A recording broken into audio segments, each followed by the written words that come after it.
que la vacuna no es un fin, sino un medio. Es decir, el conseguir la vacuna no va a terminar con todo esto. Es un medio más, igual que la mascarilla, igual que el confinamiento, igual que la manipulación de la prensa, la manipulación de la justicia, la sanidad, la educación, todo esto son medios para conseguir su objetivo principal y que nosotros además ya habíamos advertido ya hace un par de años, ¿no? Que íbamos directamente abocados a un estado totalitario. Creo que es importante también que la gente lo vea. No se trata solamente de una vacuna o de una mascarilla o de 30.000 ancianos muertos. Esos son los medios para conseguir lo que están buscando, que es un estado totalitario. Bueno, siempre se ha dicho que hay tres formas de mentir, ¿no? Están las mentiras, las medias verdades y las estadísticas, ¿no? Y eso es un poco con lo que juegan los estados, ¿no? Hacen estadísticas que son falsas o falseables o incluso no son comparables con ninguna otra estadística, con lo cual la población tiene la falsa sensación de realidad con esas estadísticas, pero que no es nada más que un montaje de propaganda y de manipulación social. Lo estamos viendo ahora con esto que llaman rebrotes. Estos rebrotes ya los anunciaron en mayo a través de un supuesto informe del Ejército que hablaba de rebrotes de esta pandemia, ¿no?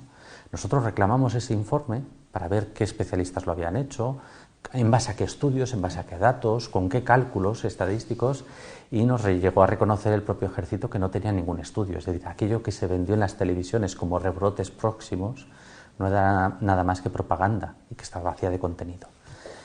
Poco más tarde, ya en julio, la consejera de Salud de Cataluña, Alba Vergés, también divulgó a través de agencia en todos los medios de comunicación catalanes que ella tenía un informe de unos expertos en salud y emergencias médicas que hablaba de los rebrotes y de los brotes de esta pandemia que iba a durar hasta primavera del 2021. Y les requerimos otra vez ese informe, queríamos saber quién había hecho ese informe y cómo lo habían diseñado y qué validez científica tenía, y terminaron reconociéndonos que no existía ningún informe. Este lunes hemos estado en el Tribunal Superior de Justicia del País Vasco y se nos enseñaban como prueba para las mascarillas y estas medidas restrictivas de derechos una serie de informes. Y lo que nos encontramos son 4 páginas con el membrete del Gobierno vasco sin conocer ningún autor, ninguna fuente de datos, ninguna bibliografía, ningún razonamiento lógico o deductivo que nos explicase que las mascarillas son buenas. Esto al final nos lleva a la conclusión, al final después de 4 o 5 meses de trabajo intenso con esta pandemia o esta falsa pandemia, de que nos están tomando el pelo y de que detrás de toda esta pandemia no hay la más mínima ciencia ni el más mínimo dato objetivo. Están falseando los datos tanto de fallecidos como de infectados, como de positivos o negativos de una prueba que, por cierto, la PCR ya se sabe desde un inicio que no es ni fiable ni segura. Normalmente nos suelen insultar con la palabra antivacunas. Nosotros desde la asociación en la que estamos no reconocemos ese nombre antivacunas porque no es nada más que un insulto, y de hecho el propio Ministerio de Sanidad también reconoce que no conoce ninguna asociación antivacunas ni un movimiento antivacunas. Eso lo han reconocido oficialmente, que es simplemente un insulto. No somos antivacunas, somos gente que tenemos una preocupación, tenemos una inquietud y queremos saber qué es lo que hay dentro de una vacuna, si funcionan o no funcionan y si hay un nivel de seguridad exigido, ¿no? Y lo que nos encontramos es que el Ministerio nos reconoce a través de 2 certificados oficiales y emitidos a través por la Abogacía del Estado en un pleito en la Audiencia Nacional, que no tienen más información sobre vacunas que lo que está por Internet, y que de necesitar esa información sistemática sobre la seguridad y la eficacia de las vacunas tendrían que contratar personal extra. Es decir, a pesar de que nos insultan con el término de antivacunas, ellos no proponen ni ofrecen ninguna información cierta, ni veraz, ni nada contrastable. Y lo que sí que sabemos nosotros es que hay familias que son víctimas de las vacunas y familias absolutamente destrozadas por efectos secundarios de las vacunas que las propias farmacéuticas reconocen. En España tendremos alrededor de unas 790 víctimas cada año por las vacunas, que ignora absolutamente el Ministerio de Sanidad, que las farmacéuticas lo reconocen y que las propias víctimas lo denuncian. Sí, eso a mí me consta porque yo tengo una niña con minusválida, lo que es de cintura para abajo, por la vacuna del papiloma, y tengo también varias familias con niños que también por las vacunas, que les causó esa enfermedad que llaman enfermedad, pero que parece ser que está muy relacionada con las vacunas, que es el autismo, ¿no? Es más, tengo una familia que los mismos médicos del hospital reconocieron que era por la vacuna, y todos juntos hicieron denunciaron a la compañía farmacéutica, pero ante la duda el juez no sentenció favorablemente, ¿no? Así es. Y entonces, ¿qué podemos hacer los ciudadanos, aparte de pasarnos unos a los otros esta información de lo que estamos hablando, que se está haciendo en las redes sociales? ¿Qué podemos hacer los ciudadanos, aparte de firmar una petición, de agruparnos en asociaciones? ¿Qué podemos hacer? Yo creo que lo importante es también reconocer cuál es nuestro punto de partida. Nuestro punto de partida es una situación en la que un gobierno totalitario y dictatorial, a pesar de que están todos los grupos políticos ahí en conjunto organizando esto, no cabe duda que estamos en un contexto de un gobierno dictatorial y totalitario, ¿no? Y hay que reconocer eso. Es decir, esto no es una cuestión de salud pública ni es una pandemia, hay que reconocer que esto es una estrategia política. Pero también hay que reconocer que el 80% de la población no está preparada psicológicamente o moralmente para resistirse a este tipo de maniobras. Y que solo somos un reducto, como mucho, de un 20%, y que lo importante es que compartamos toda esta información, que estemos seguros de que estamos en lo correcto, que combatamos también nosotros las falsas noticias o las falsas notas de alarma, pero que no nos soltemos de la mano. Independientemente de que unos sean de derechas o de izquierdas, unos católicos, otros protestantes o otras religiones, que aquellos que somos capaces de entender que estamos ante un gobierno totalitario y de que estamos ante una crisis social inmensa como jamás ha existido en este país, que no nos separemos mucho, que compartamos información, que compartamos afecto, que compartamos cariño y que aprendamos de la experiencia, porque poco a poco esto va a ir a más. Esto no es una carrera de velocidad, sino una carrera de resistencia. Y el gobierno se ha empeñado muy mucho desde el primer momento en causar pánico, en causar estrés en la población, y tenemos que aguantar. Y entonces lo que está pasando es que nosotros, las personas, los seres humanos, tenemos algo que se llama los derechos humanos que están recogidos ya, creo que están en la ONU. Nos encontramos con que esos derechos humanos, que nosotros en España también los tenemos en la Constitución, con el estado de alarma, se ha aprovechado el estado de alarma para coartarnos algunos de ellos, o todos. Uh-huh. Y hay una de las cosas que las personas no saben, que existen los derechos humanos, uh-huh. ¿No? Muchísima gente no lo sabe. Sí, bueno, hay mucha gente.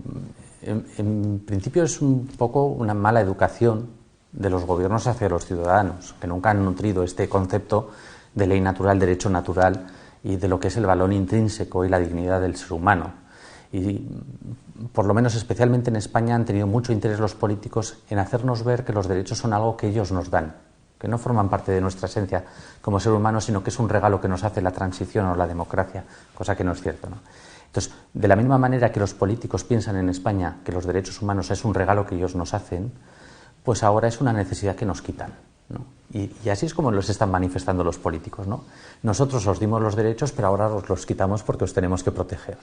Eso es un absurdo. Los derechos humanos forman parte de la esencia vital del ser humano, forman parte de su dignidad, del núcleo esencial de su propia esencia, y los políticos no pueden tener en mano eso, no pueden dominarlo, no pueden coartarlo. Desgraciadamente tenemos mala formación los ciudadanos en derechos humanos, pero los políticos tienen todavía mucha peor formación. Y sí, es cierto, en el estado de la pandemia han anulado absolutamente todo tipo de derechos humanos, pero no solo los derechos humanos en sí, sino también las garantías constitucionales. Nosotros tenemos un Estado de Derecho teórico y tenemos unos sistemas de garantías, como pues el Tribunal Constitucional, que ha desaparecido, o el Defensor del Pueblo y los Defensores del Pueblo autonómicos, que han desaparecido. Es decir, hemos quedado sin esos organismos de control, sin esos organismos de tutela inmediata de derechos fundamentales, y todo ha sido de golpe y porrazo y a través de un supuesto estado de alarma. ¿Y cómo es que han desaparecido el Defensor del Pueblo y el Tribunal Constitucional? ¿Cómo ha sido eso? Bueno, al principio de la pandemia el Tribunal Constitucional dijo que cerraban las puertas a todo tipo de procedimiento, que solo atenderían lo urgente, y evidentemente hemos visto situaciones muy críticas en este país y el Tribunal Constitucional no se ha pronunciado en absoluto. Solo hubo una anécdota a la hora de suspender una manifestación en Galicia. Y bueno, fue una anécdota, digo, porque fue un auto del Tribunal Constitucional bastante penoso y bastante triste, donde veíamos muy a las claras que el Tribunal Constitucional y los magistrados estaban ajenos a toda esta problemática. Los defensores del pueblo han recibido quejas y denuncias a lo largo del estado de alarma, absolutamente todos, y no se conoce ni una sola resolución que ampare los derechos fundamentales de los ciudadanos españoles a través de esta institución de control que son los defensores del pueblo. ¿Y por qué? ¿Por qué? ¿Qué ha pasado? ¿Cuál es la razón? Bueno, yo, como te explicaba antes, esto supera mucho más allá que el motivo de una pandemia, esto excede mucho más allá de lo que es una cuestión sanitaria y es un ataque político. Entonces, como ataque político, han tomado control de los medios de comunicación, de la justicia, de la enseñanza, de la sanidad, han tomado control absolutamente todo, han parasitado la sociedad y nos han dejado absolutamente desarmados. Bueno, Luis, entonces, a ver, esta pandemia que es que estamos todos muy confusos porque hay muchos datos y hay personas que dicen por ahí que esto de la pandemia es verdad, otros dicen que es mentira. Realmente, desde tu opinión, tú como letrado, como abogado, como investigador, como enfermero, ¿qué es lo que piensas? ¿Qué está ocurriendo? Pues como te he dicho antes, yo creo que es un ataque, una guerra irregular contra los propios ciudadanos, es una búsqueda de un Estado totalitario y la pandemia es una excusa. Yo no digo que no exista la pandemia, yo no digo que no exista el virus, lo que nos planteamos es que nos falta esa información cierta. Por ejemplo, todas las medidas de salud pública, y especialmente aquellas que restringen los derechos fundamentales, tienen que obedecer a una serie de normas. Uno no puede decir lo de las mascarillas sin más. Tiene que aportar información, consultar con expertos, hacer unos cálculos económicos, jurídicos, de todo tipo, y luego proponer este tipo de normas. Lo que nos hemos encontrado en esta pandemia es que ese trámite no ha existido. Que cuando preguntamos al gobierno por los expertos que informan, no nos dicen el nombre de los expertos. Y eso es altamente sospechoso, porque eso viola uno de los principios básicos de la transparencia en las medidas de salud pública. Entonces, no negamos que no exista un virus, pero no conocemos ese virus. Nos hablan de un virus, ¿no? Hay una discrepancia continua, ¿no?, entre los informes que emite la OMS desde su equipo político y los informes que emite la OMS desde su equipo técnico. Lo que dicen los políticos es muy discordante con lo que dicen los científicos. Y ese es el escenario en el que estamos, en un escenario de confusión, no de pandemia, sino de pandemonium, ¿no?, que es la palabra esta que significa confusión. Eso es lo que está pasando. Entonces, no se nos puede acusar de terraplanistas o de negacionistas cuando es el propio gobierno quien tiene la responsabilidad de entregar documentación y no lo hace. ¿Quién es el gobierno el que tiene que decirnos qué expertos están interviniendo y no lo hace? Entonces, evidentemente que algo está pasando, porque nunca mueren en un país 40.000 personas sin explicación, ¿no? Pero también necesitamos saber por qué. ¿Por qué tantos aquí y no tantos en Portugal, ¿no? ¿Por qué España tiene esta tasa tan alta de mortalidad y en otros países no? Y de esto no ha dado ninguna explicación el gobierno. O sea, Japón, 130 millones de habitantes y alrededor de 1.000 personas que han fallecido, ¿no? ¿Qué está pasando en España o qué está pasando en Italia? O sea, a mí me ha llamado una persona que ha ido a Holanda, ha ido a Ámsterdam, en el aeropuerto, y resulta que allí muy pocas personas llevaban mascarilla. Y ella acababa de salir de Alicante, y donde en Alicante estaba al 90% con mascarilla, ¿no? ¿Qué está ocurriendo? ¿Por qué está pasando con los medios de comunicación que nos están metiendo tanto miedo? ¿Por qué meten más miedo aquí y en otros sitios no? En Bielorrusia resulta que allí el gobierno de Bielorrusia está negando, la exageración, negando la exageración del problema. Parece ser que le habían comentado, y ha denunciado el presidente de Bielorrusia, que el Fondo Monetario Internacional le había dicho que le daba una financiación, pero a cambio de que hiciera un confinamiento. Entonces, yo, si te voy a prestar dinero a ti, que eres una empresa, es para que tú trabajes, no para que dejes de trabajar, ¿no? Entonces, se supone que si no trabajas, te vas a embargar y entonces yo me voy a quedar con lo que yo te he dejado, ¿no? Exactamente. Salvo que el interés principal sea el de arruinar países, porque es la forma más cómoda de instalar un Estado totalitario. Un Estado arruinado, un país arruinado, donde la gente no tiene recursos, donde la gente depende directamente del gobierno, es un país fácilmente, lo puedes introducir muy fácilmente en un estado totalitario, por ese estado de dependencia. Precisamente esa es la sospecha que tenemos, ¿no? Quizás esta pandemia sea la excusa para arruinar países, para instalar estados totalitarios. Desde mi punto de vista, esto tiene muy poco que ver con un virus y tiene mucho que ver con unas expectativas políticas. Si os dais cuenta, cuando empieza la crisis, que por cierto ya el gobierno la conocía desde principios de febrero, a pesar de que dicta el estado de alarma el 14 de marzo, ya desde febrero, desde principios del 2 de febrero ya tuvieron una reunión en el Consejo de Ministros para planificar esto, de alguna manera nos han timado, nos han engañado. Las medidas que se proponen desde un primer momento son medidas económicas, no medidas sanitarias. En el estado de alarma hay muy poquitas medidas sanitarias y muchísimas de tipo económico. Lo que es el sostenimiento de la banca, lo que es el sostenimiento del sistema de créditos, lo que son ayudas sociales, etcétera, etcétera. Y proponían, y me imagino que lo habrán perpetrado ya, una inyección de 200.000 millones de euros, ¿no? Es decir, que un 20% más de la deuda que ya teníamos. Esto no puede ser casual. O sea, nadie se endeuda un 20% más de lo que ya está endeudado sin tener un propósito. Este es el contexto en el que estamos. Es un contexto de guerra irregular y tristemente es la primera experiencia que hay una guerra irregular entre nuestro gobierno y los propios ciudadanos. Bueno, ¿y podemos derrocar al gobierno, los ciudadanos? Yo creo que sí. Yo creo que ese 20% de personas conscientes que son capaces de ver este crimen y esta crueldad, sí que podemos, si nos mantenemos más o menos unidos y centrados, sí que podemos hacer fuerza como para acabar con esto. Porque tenemos que reconocer que el 80% de la población que está a favor del gobierno es gente que no tiene un propósito en la vida, es gente que simplemente se dedica a obedecer, con lo cual están absolutamente anulados como personas. No son personas que piensen, sino que escuchan, que obedecen. Y el 20% restante sí que somos personas que quizás tengamos todavía capacidad creativa, capacidad de lucha, capacidad de improvisación, y es ahí donde les tenemos que ganar. A ver, Luis, ahí estamos, muchísimas personas tenemos miedo por la vacuna, porque nos quieran obligar a ponernos la vacuna. Y yo la experiencia que he tenido con las vacunas fue cuando fui al servicio militar de recluta en Vitoria, en Araca, me las pusieron y al hospital. Fuimos muchísimos al hospital. Después, un mes después, cuando fui a Burgos a hacer ya de soldado, nos volvieron a vacunar y otra vez al hospital militar de Burgos. El hospital me acuerdo que estaba lleno. No sé si alguien murió o no murió.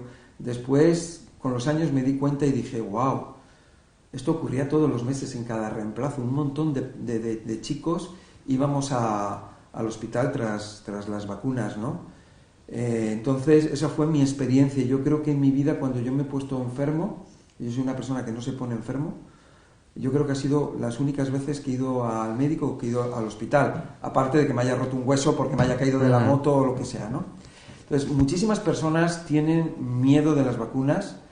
¿Qué podemos hacer para no vacunarnos? ¿Qué podemos hacer porque tenemos el derecho, porque hay el derecho de Nuremberg, hay varios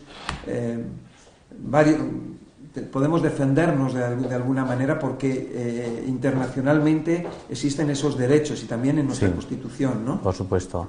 A ver, el consentimiento informado y la autonomía de la voluntad del paciente es sagrado, es un principio sagrado. Es decir, no existe dignidad en el ser humano si el ser humano no puede tomar sus propias decisiones. Ahí es donde nace el derecho al consentimiento informado de todos los pacientes. En el momento en que le quitas a una persona ese derecho al consentimiento informado, lo estás deshumanizando y lo estás convirtiendo en una especie de animal mostrenco que es libre, pero de alguna manera depende de la voluntad de otro. Eso es un principio sagrado, es un principio eterno de todos los seres humanos para conservar su dignidad. Hay, no obstante, varios movimientos internacionales para romper con ese principio de dignidad del ser humano e imponer vacunas. Hay muchas directivas y reglamentos y declaraciones universales que protegen al ser humano de esa experimentación o de ese uso abusivo de la medicina. Estamos en ese contexto de discrepancia, es decir, entre unos gobiernos o unas entidades farmacéuticas que quieren obligar a la vacunación y unas constituciones que reconocen el derecho a la dignidad del ser humano, ¿no? El debate no va a terminar, evidentemente no va a terminar, pero lo que sí que es cierto es que estamos en un punto en la humanidad en el que las vacunas, como todo tratamiento médico, es voluntario. Por lo tanto, uno puede aceptar la vacunación o rechazar la vacunación sin que pueda recibir ningún tipo de presión. Este discurso se está pervirtiendo, se está ensuciando, hablando de salud pública, del beneficio social, de la necesidad de una inmunidad de rebaño, pero es un debate falso, es un debate absurdo, ¿no? Y además es innecesario. No se puede romper el principio de la dignidad del ser humano por una cuestión de salud pública. Evidentemente no, imposible, desde el punto de vista jurídico y desde el punto de vista sanitario. Entonces, en el punto en el que estamos ahora mismo, las vacunas son voluntarias y no hay ninguna posibilidad de vacunar a las personas de manera involuntaria. Para reforzar esto, además, están las instrucciones de Naciones Unidas y de la OMS en cuanto a aquellos planes de vacunación involuntaria a causa de pandemias, que exigen una serie de principios a los estados que quieran vacunar forzosamente a la población. Uno de ellos es que tienen que ser vacunas realmente probadas y que sean eficaces, realmente seguras. Y que en aquellos casos en los que haya que forzar esa capacidad del ser humano para elegir y para decidir, es decir, vacunación involuntaria, tiene que haber un sistema de trazabilidad que localice las víctimas reales que la propia OMS reconoce y compense económicamente a esas víctimas. En España no hay ninguna de esas cuatro cosas. No hay ni pruebas de seguridad, ni eficacia, ni trazabilidad, ni compensación de las víctimas. Mucho menos va a haber con una vacuna hipotética para un coronavirus que ni siquiera está en fase de experimentación real, ¿no? Entonces, el tema está en que, en todo caso, las vacunas tienen que ser voluntarias, salvo que en este país o en cualquier otro se dice y se apruebe una ley de vacunación forzosa, como ha pasado en Italia, en Francia, en Argentina y algunos estados de Estados Unidos. En California, a los niños. Sí, en algunos otros estados también, ¿no? Si se llega a aprobar una ley que permite la vacunación involuntaria, ahí ya no hay mucho que hacer. El trabajo que tenemos que hacer es anticiparnos a la labor política y parlamentaria e impedir que se apruebe una ley de vacunación obligatoria, porque una vez que se apruebe no hay nada que hacer. Eso ha pasado en Italia, en Francia y en estos países que hemos dicho. ¿Y ahora mismo en Italia es obligatorio? Hay algunas vacunas que son obligatorias, sí. ¿Pero para niños? Niños. ¿Para adultos no? No. Vale. Y entonces, si estamos hablando de una ley, se supone que esa ley la van a votar los partidos que se ponen de acuerdo y que están en la mayoría. Claro. O sea que igual que te pueden votar que hay que llevar mascarilla o votar que hay que llegar a un acuerdo entre ellos para financiar o para mandar dinero de aquí a allá o los acuerdos que tengan entre ellos, o sea, podrían hacerlo en cualquier momento, si quisieran. Claro, el gran problema que tenemos es que hay un consenso de todo el arco parlamentario, desde Podemos hasta Vox, que están a favor de la vacunación involuntaria. Y eso lo tenemos que trabajar. Hay dos iniciativas ahora mismo en marcha en el Parlamento que están hablando de eso, de vacunación involuntaria. Y tenemos que combatirlo antes de que se haga una realidad, antes de que haya una votación en el Parlamento. Pero es que además tenemos otro problema, y es que el viernes pasado, a principios de julio, se votó en el Parlamento Europeo la modificación de la directiva sobre organismos genéticamente modificados, a instancia de la Comisión Europea. El plan de la Comisión Europea, en junio ya, es el modificar esa directiva para permitir el ensayo clínico de vacunas con organismos genéticamente modificados para luchar contra el coronavirus, sin cumplir con las garantías de seguridad medioambiental y para la salud humana. ¿Y ha sido aprobada? Sí y no. Es decir, el Parlamento Europeo, como órgano consultivo, rechaza esa propuesta, pero sin entrar en el fondo del asunto, y realmente quien tiene que tomar la decisión es la Comisión Europea. Y puesto que el Parlamento no ha entrado en el fondo del asunto, deja la vía abierta y libre para que la Comisión haga esa modificación del reglamento de organismos genéticamente modificados. Con lo cual tenemos un problema muy grave, no solo nacional, sino también a nivel internacional en la Comisión Europea con esta iniciativa para empezar ya los ensayos con esos organismos genéticamente modificados que no son otra cosa que vacunas. O sea que ya no solamente es para la fruta ni para los animales, sino que también es para las vacunas. Y ese es el problema en el que estamos. Nosotros estamos trabajando para evitar que la Comisión Europea apruebe ese cambio de directiva y estamos trabajando para evitar que Podemos o Vox o el resto del arco parlamentario continúen con este consenso de obligar a los ciudadanos a someterse a una vacunación involuntaria. Ya, y entonces el Tratado de Nuremberg no serviría de nada ante una ley de vacunación involuntaria. No. Realmente eso es lo triste, es decir, todo lo que se consiguió a través del drama que ocurrió en la Segunda Guerra Mundial y en la Primera Guerra Mundial no servirá de nada si permitimos este tipo de vacunaciones. Yo insisto en que tenemos que estar bien unidos, no soltarnos de la mano y alimentar a este 20% de población que es capaz de entender y de luchar y aguantar, no nos queda otra. Bueno, y una última pregunta. ¿Tú tienes apoyo de algún colega o de algún grupo, asociación, algunos más? ¿Hay más personas que están trabajando por ahí y que se suman a tu esfuerzo? Bueno, tenemos una asociación de consumidores que es la que nos ampara en nuestras acciones jurídicas. Somos muy pequeñitos, somos muy caseros, pero lo cierto es que gracias a la pandemia, y perdona lo de gracias, pero sí que es verdad que nosotros sentimos un momento de necesidad de transmitir nuestros ideales a la población y de obtener su complicidad y su apoyo. Y hemos recibido muchísimo apoyo y muchísima compañía. Estamos súper encantados, satisfechos y nos sentimos muy a gusto. A pesar de que estamos desbordados de trabajo, sentimos esas 20.000 personas que en un mes han contactado con nosotros para pedirnos ayuda. Nos han dado esos recursos económicos y emocionales que nos permiten seguir adelante, pero estamos tan desbordados por este apoyo y por esta ayuda que realmente nos sentimos hasta realizados, ¿no? Estamos muy contentos con este apoyo. No pensábamos jamás reunir a 20.000 personas en tan poco tiempo y además con este nivel de complicidad y de apoyo. Solo estamos trabajando con Dulce Revolución, de Josep Pàmies, de MTU, que es otra asociación también de su equipo, y es la única gente con la que hemos encontrado una posibilidad de luchar mano a mano contra esta tiranía, y la verdad realmente comprometidos los dos. Ya, y no hay otras personas, otros letrados, abogados, personas en España o personas que se hayan dado cuenta de esto y que quieran de alguna manera participar y ayudar y colaborar, unirse? Pues imagino que sí, pero no hemos cruzado caminos, ¿no? En cualquier caso siempre hemos estado abiertos a colaborar con cualquier profesional médico, jurídico o político que quiera evitar esta catástrofe a la que estamos abocados. Bueno, pues nada, pues muchísimas gracias, A Luis, ti. muchísimas gracias. Y nada, pues nada, entre todos estar muy unidos, fuertes y tenemos que cambiar todo esto que está pasando, entre todos. Compartir este vídeo porque es necesario que lo sepa muchísima gente. Muchísimas gracias. A ti. Un abrazo muy grande. Muchas gracias a vosotros. Muchas gracias.